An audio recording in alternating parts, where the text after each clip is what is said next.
bomb Best Buy. Boom. In the years coming, if people make out of context clips from us, that's gonna be in one of them. I want to win the opening weekend. I want to win box office. Quote Ted Sarandos. I finished the script.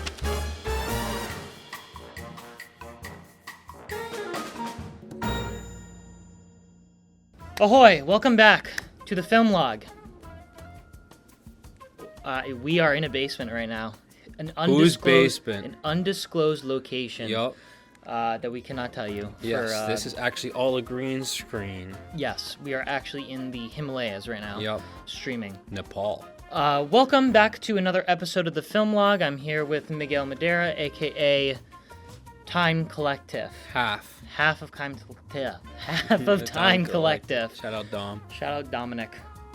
I was about to give the full government name, although I already gave your government name, so it's okay. Today we are going to be talking about a few things.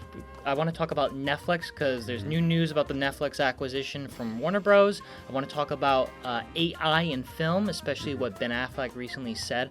And I want to, at the end, disclose my anger towards Best Buy.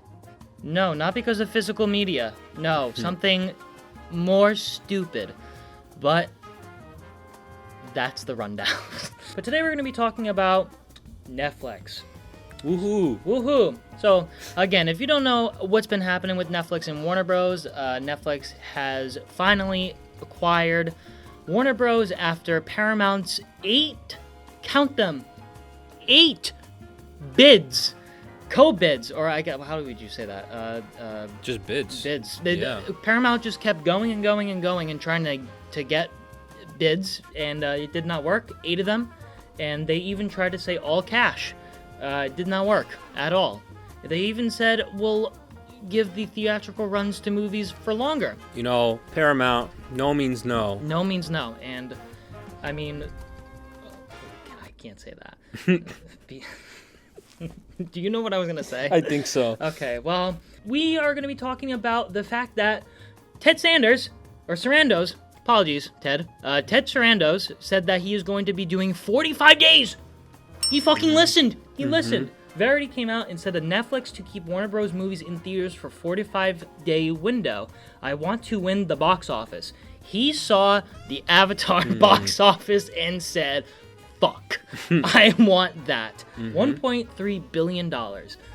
And billion, and this is the lowest Avatar grossing movie out of the three of them, the lowest one at 1.3.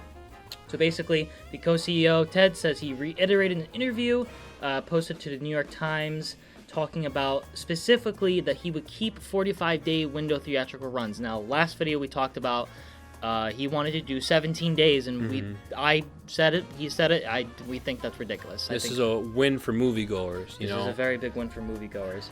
And he said, and I quote, "When this deal closes, we will own a theatrical distribution engine that is phenomenal and produces billions of dollars of theatrical revenue that we don't want to put at risk. We will run that business largely like it is today with 45-day windows. I'm giving you a hard number. If we're going to be in the theatrical business, and we are, we're competitive people. We want to win. I want to win the opening weekend. I want to win box office." Quote Ted Sarandos. Yeah, so he listened.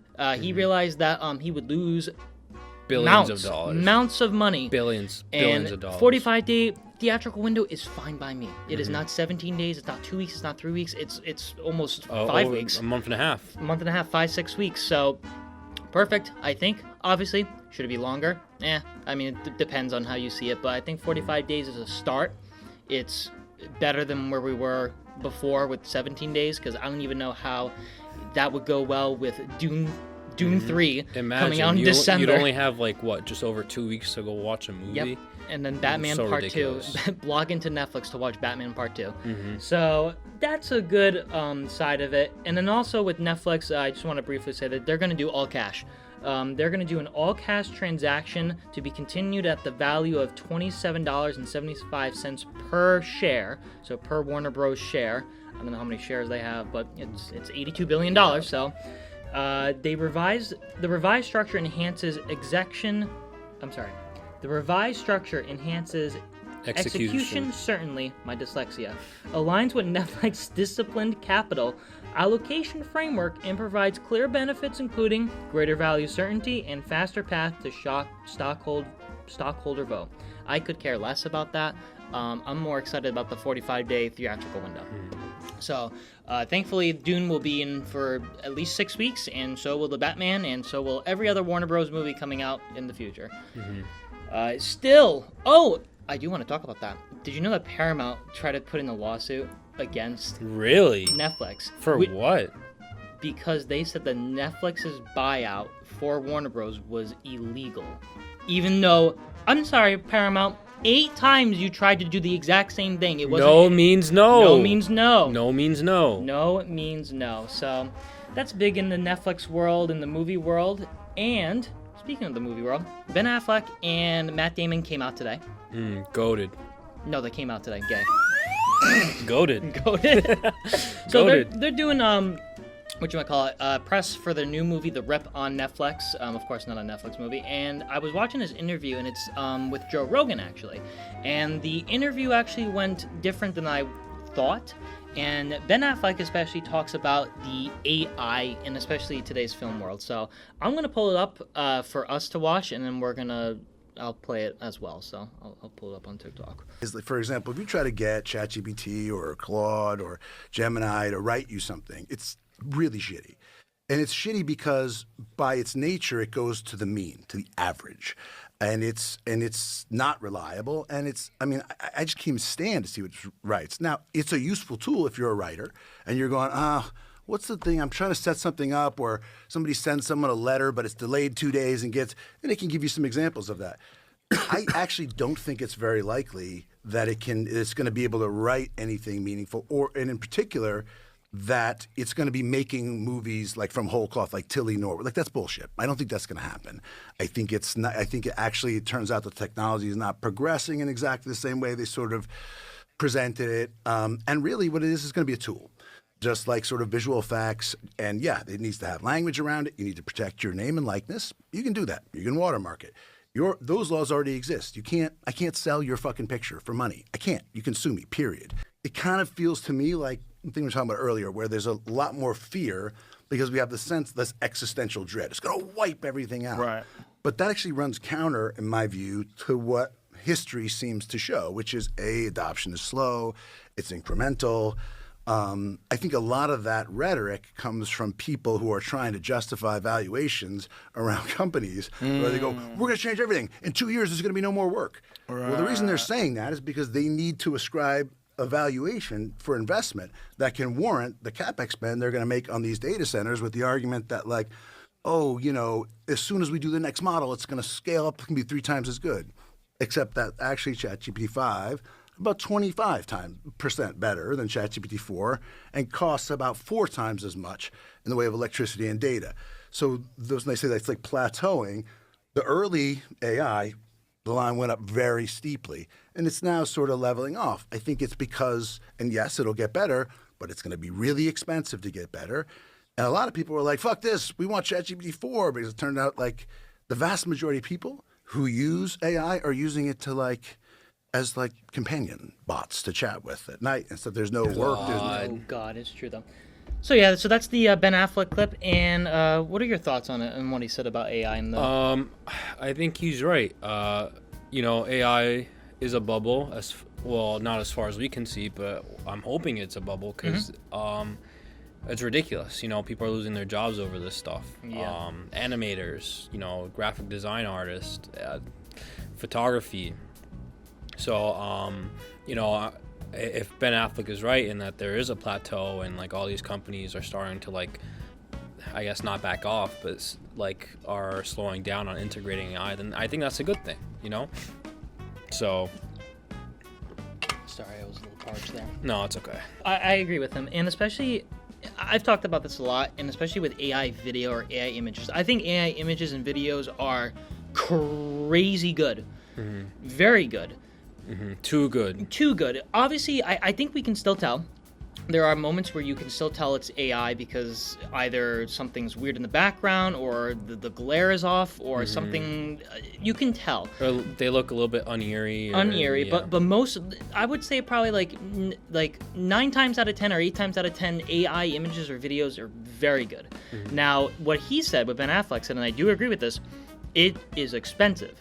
The amount, if you use ChatGPT right now, you're probably using the water dam right now near your city. I have no idea, but the power, the mainstream power that AI uses is so huge, and especially when doing video. Now, I have not seen a complete 1 minute AI video that doesn't have cuts, that the characters, the AI people don't morph. I've seen like 20-30 second clips on TikTok, and you can tell that when the characters move, because it's a one moving clip, you can tell it's a little janky still. Now that's only 30 seconds. And I do believe Ben Affleck as well when he says that we're at the plateau, because even with that, it's hard to make a hour-and-a-half movie straight from AI, because that would cost, at the end of the day, more money. Like, I don't know the exact statistic, but definitely more money than it would to be with real people. Or an indie film that does like has a budget of like $10,000. You could do that better than with AI. And the thing with AI, I feel like we're coming to a certain point where I think by the end of the end of the decade, especially with AI images and videos, I feel like people are going to get bored of it. That there's going to be sort of like, all right, well, we've seen this before. And there's another interview that Ben Affleck did, I forget when, but he talked about how AI cannot create the personality of the actor. Like when somebody acts, or like if you and me are acting like together, we both have chemistry. We both are acting. We're both going off of each other's emotions. AI does not know how to do that. It does not. It does not know how to bounce off of it because it does not know human connection still. So I think, not to say that we're safe, the AI is still, I wouldn't say doomsday-like with all jobs. I think, and I do agree with this, I like AI as a tool, and I think especially with like asking tedious tasks. How can I put this edit into Premiere Pro? Can you give me the steps? Or if I can't find a YouTube video or a YouTube clip, I'll ask it. And I will say this though, I don't know if you've been noticing this, but ChatGPT has been dumb recently. Maybe because I'm not asking. I feel like it depends on what you're asking. I think because like throughout the years as when I use ChatGPT, it's always been dumb. Like it's not. Okay, fair. It's not always been accurate, which is the issue. Maybe it's better now. Okay. But I've always noticed that it doesn't give you the correct answer. Like immediately. And I did. There was a video that I watched. Have you ever heard of the channel Kirk Kazal? They do like the weird animated videos. So basically, they were doing this video about a black hole, and they were actually trying out to see. Oh, let's try to do. Let's ask the ChatGPT for information this time. Let's test this out. And what they found was 80% of it was accurate and 20% was not accurate, the information. And that 20% was from AI websites. And from what I gathered, ChatGPT brings data from other AI sources. So not even actual sources. So that's also a problem, I think, with ChatGPT. Nonetheless, I think AI for film is, I don't want to say safe, because I feel like there's gonna be the one person that's gonna make the AI movie, and it's gonna be utter shit. It's gonna be total garbage, and no one's gonna go see it. Now I know like short form AI content. I heard like Netflix was gonna try to do that, or like Disney Plus on like the streaming, that you could put in like data or like put in like a text and you can create your own AI short, or people will make AI shorts to put on there. I think that's stupid, but I think that's more harmless than anything. I don't think that's destroying movies or that's destroying writing, because at the end of the day, I think I would rather have more of an actual cohesive writing from a human being than AI, because I've tried to ask AI, what do you think? Does this dialogue work? and it says, well, I can give you different dialogue, and the dialogue that it would give me is probably one of the worst dialogues I've ever read. It's like reading off of a brick. It's so bad. So I think even today, like ChatGPT, it still can't write like dialogue like you or I could write, or on the spot, or like any other like writer. So I think AI we're safe from it in a sense. I don't think it's going to get better and better, like Ben Affleck said, and I think that is true. AI will continue to get better, but I think for the majority, there's this kind of steep hill that we're just kind of like shrugging our shoulders at this point with AI. And I think at one point, even not even like film businesses, like businesses that are competing with AI or like using AI instead of people, like computer programming, graphic artists, Everybody's using AI, accounting, man. like they're gonna stop. There's AI calculators Yeah. now. There's AI, Adobe's using AI for everything. Yeah. For touching, just literally touching up photos. Although I like AI like that is it depends on how well it is. It also depends on what AI is being used for, but there's so many programs out there that are using AI where it's just like it doesn't need it. Like No. there's no point of having AI in your software. And maybe now, like during this AI trend, they'll be like, oh, we use AI now, and it's probably going to attract a lot of people. But I feel like at the end of the day, once this bubble is over, hopefully, who knows when, we're definitely going to appreciate the companies that didn't use AI. Yeah. For example, A$AP Rocky, he just dropped an album, I want to say a week ago or a few days ago. He released a music video for a single he dropped before the album called Helicopter. And when the music video released, he said absolutely no AI was used to make this video. And granted, it did take 5 months, but I feel like as we go on, I feel like we're going to see more artists and more filmmakers saying, hey, no AI was used in this, because so many people are tired of it. Yeah, and I think, so many people are getting tired of it, and I think that's a good thing. I think that opens the doors for people to get back into the workforce, I guess, instead of AI. But there will definitely be things that I think do replace humans with AI, but I think it's more of the smaller roles. But we'll see. I mean, AI is scary in itself. The world is scary as we progress in years. By 2030, I mean, who knows what AI will look like in 2030? I mean, AI has progressed in 3 years alone in video and images and ChatGPT so fast. So it's 4 more years. We'll see what happens. But yeah, so it's gonna be like WALL-E at this point. yes. Best Buy. Okay. That's why. I finished this one. Huzzah! Huzzah! This is it. Yes. After Sleep is my next short film that we're going to be making. This is the first draft, obviously, so there's gonna be heavy revisions.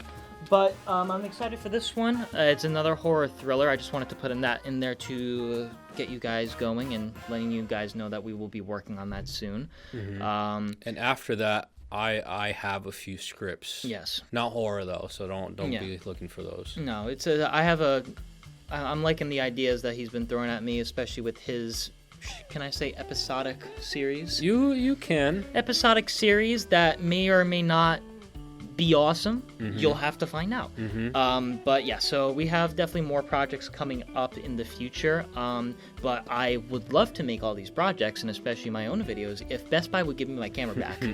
So if you're at this point of the video now and you're wondering what the fuck he's talking about, can I say something before you start? Yes. You gotta put this on like you gotta make like a really cool transition. We gotta bomb Best Buy, not physically, but like figuratively, bomb Best Buy. If anyone in the years coming, if people make out of context clips from us, that's gonna be in one of them. So why do we want to do that? Well, as you may have noticed, maybe, the quality of the camera is very similar to the short films, and that is because we are using his Canon R5. And now when I would make my smaller videos, I would be using the Canon R50. Recently, I didn't drop the camera, didn't do anything. I'm switching the dial, and then, the shooting dial comes off. Just comes off. So I'm like, oh, okay. I try to put it back on, but I realize it's snapped. I can see the little snap part. So it must have been, what I'm thinking is the many times that I have turned the dial maybe and it just snapped off. So, and I looked it up and it's not like the end all be all for Canon cameras. They can fix it. It's not like the worst fix in the world. So I was gifted the camera. So I went to the Best Buy that it was bought at, and under the warranty, I went in and said, all right, I would like to see if I can get this fixed through you guys. And they said to me, all right, yep, it's going to be a 2-week turnaround. We're going to send it to our facility. I didn't realize what they said at first, but it's the one in Chicago, so a little ways from here. And they said that we're going to ship it off, and if they don't, if they're not able to fix it, we'll give you the credit for it, which I think it's like $750. So I was like, okay, that's fine. So 2 weeks passed. I haven't seen anything updated, so I called them, and they said, it's right now it's still getting fixed. And I said, okay. A couple days later, I call again, and I was actually able to talk to the robot lady and get the link for the time frame of the fix. Now, let's say this. On December 27th, I dropped it off. On January 2nd, it was at the distribution center to get fixed. It is now January 20th, and it is still saying that it is not repaired. And so last week I called, and they said, all right, well, if nothing changes, you can get the credit. So I'm like, okay, still nothing has changed. So in the next couple days, I will be calling and hopefully either getting the exact same camera or getting a new Canon R50V, which is specifically for video. But anyways, Best Buy is ridiculous because it's been 4 weeks, and it is a little it's the dial that you can choose to shoot in. Either pictures, manual, AI hybrid, video. I'm speechless. I mean, I'm not an engineer. I'm not a Canon expert, so I don't know how hard it is to get apart, but it's been 4 weeks. So I just want to go on a little rant about that because I'm a little pissed off. So Look forward to our videos in February. It's not exactly film log, but I'll definitely be posting something related to spoiler alert, Fashion Week. So look out for that. Yes, spoiler alert. We are in it. We're not in it. Well, not models, but well, Miguel is. But yeah, look forward to that. Yeah, we're gonna be. I signed up for videography. He signed up for photography for the New York Fashion Week in February, and we both got accepted. Surprisingly, they looked at our portfolio and said they made Limina. Absolute come on down. Limina. Come on down. Lots of things coming in the future. The future is bright yet dark and small. So, but that's why we have the film log, so you can hear us ramble about nothing. Also, probably no episode that week, just so you know. Yeah, probably not. Probably not. Yeah. Well, maybe we'll see. Yeah, we'll see. We'll see. Yeah. So thank you guys for watching this episode of the film log. If you like what you see, leave a comment, like, and subscribe. His links, Miguel's, are going to be all in the description, especially his YouTube channel, Time Collective. Half of Time Collective is here, and I will see you guys in the next video. Bye.